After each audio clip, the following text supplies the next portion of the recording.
ചങ്ങായിമാരെ, ഞാൻ നിങ്ങളെ പരിചയപ്പെടുത്താൻ പോകുന്നത് ഇസ്രായേലിലെ ജൂതന്മാരെ അത്രമേൽ ഇഷ്ടപ്പെടുന്ന ഒരു ക്രൈസ്തവ പുരോഹിതനെയാണ്. ക്രിസ്തംഗികളും കാസകളൊക്കെ ഇസ്രായേലിയും ജൂതന്മാർ ഇഷ്ടപ്പെടുന്നതിൽ യാതൊരു കുഴപ്പമില്ല. പക്ഷെ ഒരു പുരോഹിതൻ, ഒരു ക്രൈസ്തവ പുരോഹിതന് എങ്ങനെയാണ് ഇസ്രായേലിനും ജൂതന്മാർ ഇഷ്ടപ്പെടാൻ പറ്റുന്നത്? പക്ഷെ എന്താ ചെയ്യാ, നമ്മൾ ഈ ക്രൈസ്തവ പുരോഹിതനുണ്ടല്ല, ഇസ്രായേലിനും ജൂതന്മാരെയൊക്കെ ഉണ്ടല്ല, അത്രമേൽ ഇഷ്ടമാണ്. ജൂതന്മാർക്കുള്ളതിനെക്കാട്ടി ഇഷ്ടമാണ് ഈ ക്രൈസ്തവ പുരോഹിതന് ജൂതന്മാരാണ്. നമുക്കെന്തായാലും ഈ ക്രൈസ്തവ പുരോഹിതന് ജൂതന്മാരോടും ഇസ്രായേലോടും ഇത്രമേൽ ഇഷ്ടം, ഇത്രമേൽ സ്നേഹം തോന്നാൻ എന്താണ് കാരണം എന്ന് കേട്ടിട്ട് വന്നല്ലോ.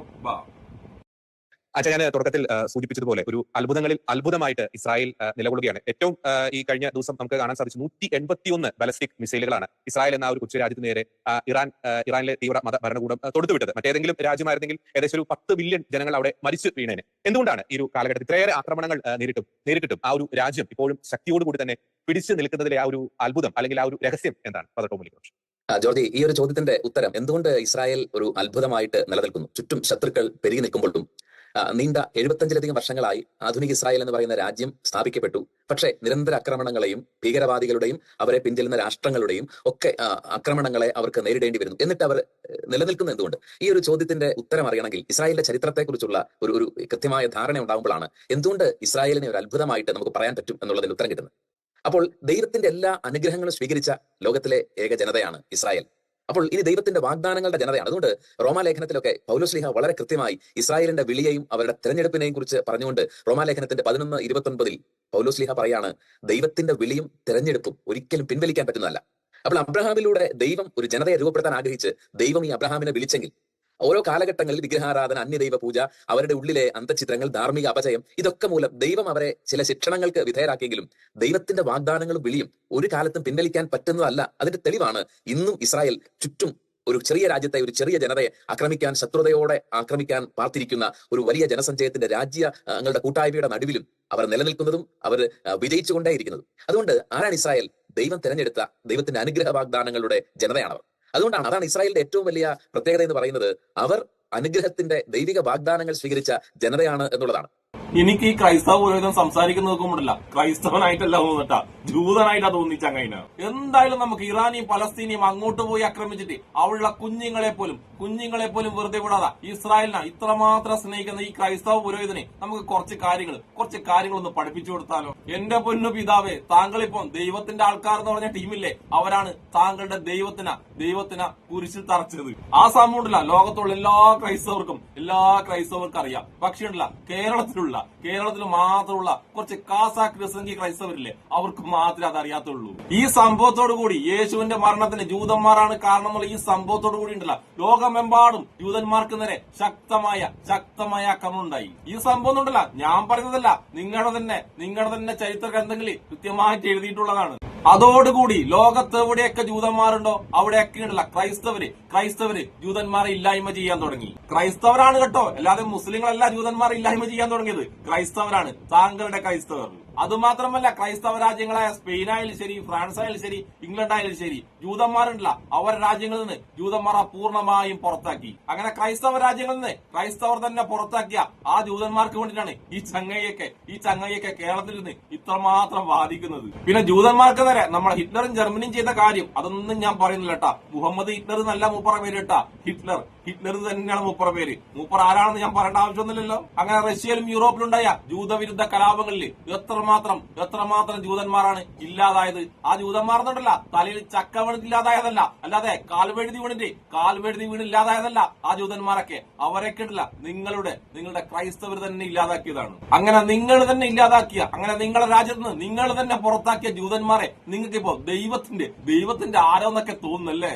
അപ്പൊ ദൈവത്തിന്റെ ആരോവാണെന്ന് താങ്കൾ പറഞ്ഞ ആ ജൂതന്മാരെ ക്രൈസ്തവർ തന്നെയാണ് ഇല്ലാതാക്കിയതെങ്കിൽ ഞാനൊരു കാര്യം പറട്ടെ, നിങ്ങൾ വിശ്വസിക്കുന്ന കാര്യങ്ങളൊക്കെ തെറ്റാണെന്ന് താങ്കൾ പറയണം. കാരണം ദൈവത്തിന്റെ സ്വന്തം ആൾക്കാരായ ജൂതന്മാരെ താങ്കൾ ഇപ്പോൾ വിശ്വസിക്കുന്ന വിശ്വാസമില്ലേ, ആ വിശ്വാസമാണ് ഇല്ലാതാക്കിയത്. അപ്പൊ താങ്കൾ പറയാതെ പറഞ്ഞു വരുന്നത് താങ്കൾ ഇപ്പോൾ വിശ്വസിക്കുന്ന വിശ്വാസമില്ലേ, ആ വിശ്വാസം തെറ്റാണെന്നാണ് താങ്കൾ പറയാതെ പറയുന്നത്. അതായത് താങ്കൾ പറയണം താങ്കളുടെ വിശ്വാസം തെറ്റാണ്, ജൂതന്മാർ മാത്രമാണ് ശരിയെന്ന് താങ്കൾ തുറന്നു പറയണം. അല്ലാതെ മുസ്ലിം രാജ്യത്തെ ആക്രമിക്കുമ്പോൾ മാത്രം ജൂതന്മാർ വളരെ നല്ലവര്, വളരെ ശരി, അല്ലാതെ ക്രൈസ്തവർക്ക് നേരെ ജൂതന്മാർക്ക് എന്തെങ്കിലും പ്രശ്നം ഉണ്ടാവുമ്പോ അപ്പൊ ജൂതന്മാർ ശരിയല്ല, അവന്മാർ ശരിയല്ല, ആ ഡയലോഗ് ഉണ്ടല്ല ഇരട്ടത്താപ്പ്, അത് ശരിയാവൂല. അതുകൊണ്ടുണ്ടല്ല താങ്കളുടെ നിലപാട് താങ്കൾ കൃത്യമായി പറഞ്ഞേ പറ്റൂ. പിന്നെ താങ്കളുണ്ടല്ല ജൂതന്മാരെ ദൈവത്തിന്റെ സ്വന്തം ആൾക്കാർ എന്ന് പറഞ്ഞുകൊണ്ട് മാത്രം പറഞ്ഞു. നമ്മളൊക്കെ ഉണ്ടല്ല കുഞ്ഞുങ്ങളെ ഇല്ലാതാക്കുന്നവരുണ്ടല്ല ഏറ്റവും വെറുക്കപ്പെടേണ്ടവര് ലോകത്തുണ്ടല്ല ഏറ്റവും വെറുക്കേണ്ട ആൾക്കാരായിട്ടാണ് നമ്മളൊക്കെ കാണാറ്. അതുണ്ടല്ല ഏത് മതത്തിന്റെ ഗ്രന്ഥത്തിലായാലും അങ്ങനെ തന്നെയാണ്. താങ്കൾ വിശ്വസിക്കുന്ന ബൈബിളിലായാലും ശരി, ഖുറാനിലായാലും ശരി,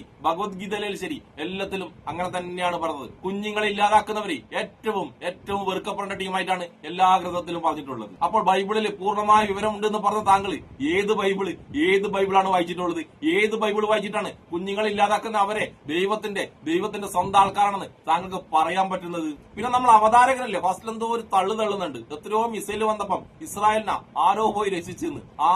ആരെ കൊണ്ടും ഇസ്രായേലിനെ രക്ഷപ്പെടുത്താൻ കഴിഞ്ഞില്ല. എന്റെ പൊന്ന അവതാരക, ഇസ്രായേലിന്റെ ഏറ്റവും വലിയ രക്ഷകരായ അയൺഡോമും അയംബീവലും ഉണ്ടല്ല പൊളിഞ്ഞ് പാളീസായി. ഇപ്പൊ നിങ്ങളുണ്ടല്ല ദൈവത്തിന്റെ സ്വന്തം ആൾക്കാർ എന്ന് പറഞ്ഞ ആൾക്കാരുണ്ടല്ല, ആൾക്കാരൊക്കെ പേടിച്ച് പറിച്ച് ബങ്കറിന്റെ ഉള്ളിലാണ് ജീവിക്കുന്നത്. കാരണം കുഞ്ഞുങ്ങളെയൊക്കെ ഇല്ലാതാക്കുന്ന ഒരു നാടിന്റെ കൂടിയും ഒരു ദൈവവും ഒരിക്കലും നിൽക്കില്ല. അങ്ങനെ ദൈവം പോലും നിൽക്കാത്ത രാജ്യത്തിന് വേണ്ടിയാണ് നിങ്ങളൊക്കെ ഇങ്ങനെ ഓവർ ടൈം പണിയെടുക്കുന്നത്. എന്തായാലും നമുക്ക് ഈ ക്രൈസ്തവ പുരോഹിതം പറഞ്ഞ കുറച്ചുകൂടി കാര്യങ്ങളൊന്ന് കേട്ടിട്ട് വന്നാലോ? യൂതന്റെയും ഇസ്രായേലിന്റെയും ഓർമ്മ പോലും ചരിത്രത്തിൽ നിന്ന് മായ്ച്ചു കളയാൻ ശ്രമിച്ചെടുത്തു നിന്നാണ് ഇന്നത്തെ ആധുനിക ഇസ്രായേൽ രാഷ്ട്രം നമുക്കൊരു അത്ഭുതമായിട്ട് നിൽക്കുന്നത്. അപ്പോൾ ജനതകൾ, രാജ്യങ്ങൾ ആരൊക്കെ ആക്രമിക്കാൻ ശ്രമിച്ചാലും, ചരിത്രത്തിൽ നിന്ന് മായ്ച്ചു കളയാൻ ശ്രമിച്ചാലും, യഹൂദൻ എന്തുകൊണ്ടാണ്, ഇസ്രായേൽ എന്ന് പറയുന്ന ദേശം എന്തുകൊണ്ടാണ് നിലനിൽക്കുന്നത് ചോദിച്ചാൽ ഒറ്റ ഉത്തരമേ ഉള്ളൂ ബൈബിളിന്റെ വെളിച്ചത്തിൽ. അത് റോമ 11:29 പറയും, ദൈവത്തിന്റെ വിളിയും വാഗ്ദാനങ്ങളും ഒരു കാലത്തും പിൻവലിക്കപ്പെടാൻ പറ്റുന്നില്ല. സർവശക്തനായ ദൈവത്തിന്റെ മാറ്റമില്ലാത്ത വചനമാണ് ഉൽപ്പത്തി പുസ്തകത്തിന്റെ 12 ഈ അബ്രഹാമിനെ വിളിച്ചിട്ട് പറയുന്നത്, നീ ഒരു അനുഗ്രഹമാണ്. വീണ്ടും ഉൽപ്പത്തിയുടെ 22:18 പറയാണ്, നിന്റെ സന്തതിയിലൂടെ ഭൂമുഖത്തെ സകല ജനതകളെ ഞാൻ അനുഗ്രഹിക്കും. അപ്പോൾ അങ്ങനെ ദൈവം അനുഗ്രഹിച്ച ഒരു ജനതയെ തോൽപ്പിക്കാമെന്ന് കരുതുന്നത് മനുഷ്യന്റെ ഈ കാലത്ത് ഏറ്റവും വലിയ മൗഢ്യമായിട്ടാണ് നമ്മൾ അതിനെ മനസ്സിലാക്കേണ്ടത്. എന്തിനാണ് ഇസ്രായേലിനെ വെറുക്കുന്നത് എന്നുള്ളൊരു ചോദ്യം നമ്മൾ യാഥാർത്ഥ്യബോധത്തോടെ ചിന്തിക്കുമ്പോൾ നമുക്ക് ഇന്ന് ഉത്തരം കിട്ടാത്ത ഒരു ചോദ്യമാണ്. അത് ഒരു ക്രിസ്ത്യാനി ആയതുകൊണ്ടോ ബൈബിൾ വിശ്വസിക്കുന്ന വ്യക്തി ആയതുകൊണ്ടോ മാത്രമല്ല നമ്മൾ ഇസ്രായേലിനെ സ്നേഹിക്കുന്നത്. അവരെന്തിനാണ് വെറുക്കുന്നത്? എന്റെ പുരോഹിത, ഇസ്രായേലിനെയും ജൂതന്മാർ എന്തിനാണ് വെറുക്കുന്നത് താങ്കളുടെ ക്രൈസ്തവ രാജ്യങ്ങളില്ലേ അവിടെ പോയി ചോദിക്കുക. അവരതിന് കൃത്യമായ മറുപടി താങ്കൾക്ക് തരും. കാരണം താങ്കളുടെ ക്രൈസ്തവ രാജ്യങ്ങളാണല്ലോ ഏറ്റവും കൂടുതൽ ജൂതന്മാർക്കെതിരെ അക്രമവും അവരില്ലാതാക്കുകയും ചെയ്തത്. വേറൊന്നും വേണ്ട. ക്രൈസ്തവ രാജ്യമായ സ്പെയിൻ ഉണ്ടല്ല, ഇപ്പോഴുണ്ടല്ല ഇസ്രായേലിനെതിരെയും ജൂതന്മാർക്കെതിരെയും തന്നെയാണ് അവരുടെ സ്റ്റാൻഡ്, അവരുടെ നിലപാട് എടുത്തിട്ടുള്ളത്. സ്പെയിൻ മാത്രമല്ല, പല ക്രൈസ്തവ രാജ്യങ്ങളുണ്ടല്ല ഇപ്പോഴുണ്ടല്ല പലസ്തീന്റെ കൂടിയും ഇറാന്റെ കൂടെ തന്നെയാണ്. കാരണം അവരൊക്കെ ഉണ്ടല്ല മനുഷ്യത്വമുള്ളവരാണ്, മനുഷ്യത്വമുള്ളവര്. പക്ഷെ ദൗർഭാഗ്യവശാലുണ്ടല്ല കേരളത്തിലുള്ള താങ്കളെപ്പോലുള്ള വളരെ കുറച്ച് മാത്രം നിസ്സംഗി ക്രൈസ്തവർക്ക് മാത്രമാണ് ഇപ്പോഴും ജൂതന്മാരോട് വളരെയധികം സ്നേഹമുള്ളത്. അതുകൊണ്ട് താങ്കളോട് പറയാനുള്ളത്, എന്തുകൊണ്ടും താങ്കളെക്കാളും പാരമ്പര്യമുള്ള ക്രൈസ്തവർ തന്നെയാണല്ലോ സ്പെയിനിലും ഇംഗ്ലണ്ടിലും ഫ്രാൻസിലും ഒക്കെ ഉള്ളത്. അത്തരം താങ്കളെക്കാൾ പാരമ്പര്യമുള്ള ക്രൈസ്തവർക്കുണ്ടല്ല ഇപ്പോഴും ജൂതന്മാർ ഇഷ്ടമല്ല. അതുകൊണ്ട് അവിടെ പോയിട്ട് എന്തുകൊണ്ടാണ് ജൂതന്മാരെ അവര് വെറുക്കുന്നതെന്ന് അവിടെ പോയി താങ്കളൊന്ന് ചോദിച്ച് മനസ്സിലാക്കട്ട. പിന്നെ നമ്മളെപ്പോഴുള്ളവർ എന്തുകൊണ്ടാണ് ഇസ്രായേലിനെ എതിർക്കുന്നതെന്ന് വെച്ചാൽ അതിന് കൃത്യമായ മറുപടി നമുക്കുണ്ട്. അവരൊരു കാര്യമില്ലാതെ പലസ്തീനെയും ഇറാനെയും ആക്രമിക്കുന്നതുകൊണ്ടാണ്, അവിടെയുള്ള കുഞ്ഞുങ്ങളെ വരെ വെറുതെ വിടാത്തത് കൊണ്ടാണ് നമ്മളൊക്കെ കൃത്യമായി ഇസ്രായേലിനെ എതിർക്കുന്നത്. അതുകൊണ്ട് നമ്മളുടെ എതിർപ്പിനുണ്ടല്ല കൃത്യമായ മറുപടി ഉണ്ട്. പക്ഷെ താങ്കളെപ്പോലുള്ളവർ എന്തുകൊണ്ടാണ് ഇസ്രായേലിനെ സ്നേഹിക്കുന്നത് വെച്ചാൽ ഞാൻ കൃത്യമായിട്ട് അതിന്റെ മറുപടി തരാം. ഒരൊറ്റ മറുപടി അതിനുള്ളൂ. കാരണം ജൂതന്മാർ ഇസ്രായേൽ എതിർക്കുന്നത്, അവരാക്രമിക്കുന്നത് മുസ്ലിം രാഷ്ട്രങ്ങളെയാണ്. അതുകൊണ്ട് മാത്രമാണ് താങ്കളെപ്പോലുള്ള ക്രിസംഖ്യക്ക് ജൂതന്മാരെ ഇത്രമേൽ ഇഷ്ടം, ഇത്രമേൽ പ്രിയം. ഞാൻ ഇതിന്റെ വേറൊരു വശം പറഞ്ഞുതരാം. ഈ ജൂതന്മാർ ഈ ഇസ്രായേൽ ആക്രമിക്കുന്നത് ഇറാനെയും പലസ്തീനെയും അല്ല, വേറെ റോമിനെയോ ഇംഗ്ലണ്ടിനെയോ ഫ്രാൻസിനെയോ സ്പെയിനെയോ ഒക്കെ ആണെങ്കിൽ അപ്പൊ കാണാം താങ്കളുടെ ഒക്കെ ഡബിൾ മൈൻഡ്. അപ്പൊ താങ്കളെപ്പോലുണ്ടല്ല മുണ്ടും മടക്കി കുത്തി ഇറങ്ങിയിട്ട് പറയും ജൂതന്മാരെ നമ്പാനേ പാടില്ല, അവരെ വിശ്വസിക്കാൻ പാടില്ല, അവരെ ഓട്ടിക്കണമെന്ന് താങ്കളെപ്പോലുള്ളവർ എന്നേരം പറയൂ. അതുകൊണ്ട് ഞാൻ ഒന്നുകൂടി ഉറപ്പിച്ചു പറയുന്നു, താങ്കൾ എന്തുകൊണ്ടാണ് ജൂതന്മാരെ ഇഷ്ടപ്പെടുന്നത് വെച്ചാൽ അതിനൊറ്റ ഉത്തരവേ ഉള്ളൂ, അവരാക്രമിക്കുന്നത് മുസ്ലിം രാജ്യങ്ങളായതുകൊണ്ട് മാത്രമാണ്. അതുകൊണ്ട് മാത്രമാണ് താങ്കൾക്ക് അത്രമേൽ ജൂതന്മാരോട് ഇഷ്ടം. അതുകൊണ്ട് താങ്കളോട് ഞാൻ ഒന്നുകൂടി പറയുന്നു, 90% ക്രൈസ്തവ രാജ്യങ്ങളുണ്ടല്ല ഇപ്പോഴും ഇസ്രായേലിനെയും ജൂതന്മാരെയും എതിർക്കുക തന്നെയാണ്. അതുകൊണ്ട് താങ്കളോട് എനിക്കൊന്നേ പറയാനുള്ളൂ, താങ്കൾ ഇപ്പോഴും ജൂതന്മാരെയാണ് സ്നേഹിക്കുന്നെങ്കിൽ താങ്കളുണ്ടല്ല താങ്കളുടെ വിശ്വാസത്തെയാണ് എതിർക്കുന്നത്. അപ്പൊ ഒരിക്കൽ കൂടി തലയിൽ മുസ്ലിം വിരുദ്ധത മാത്രം ബാധിച്ച ഈ പുരോഹിതനും എന്നെ ഇഷ്ടപ്പെടുന്ന എല്ലാവർക്കും എന്റെ ഒരു നല്ല സുലാൻ.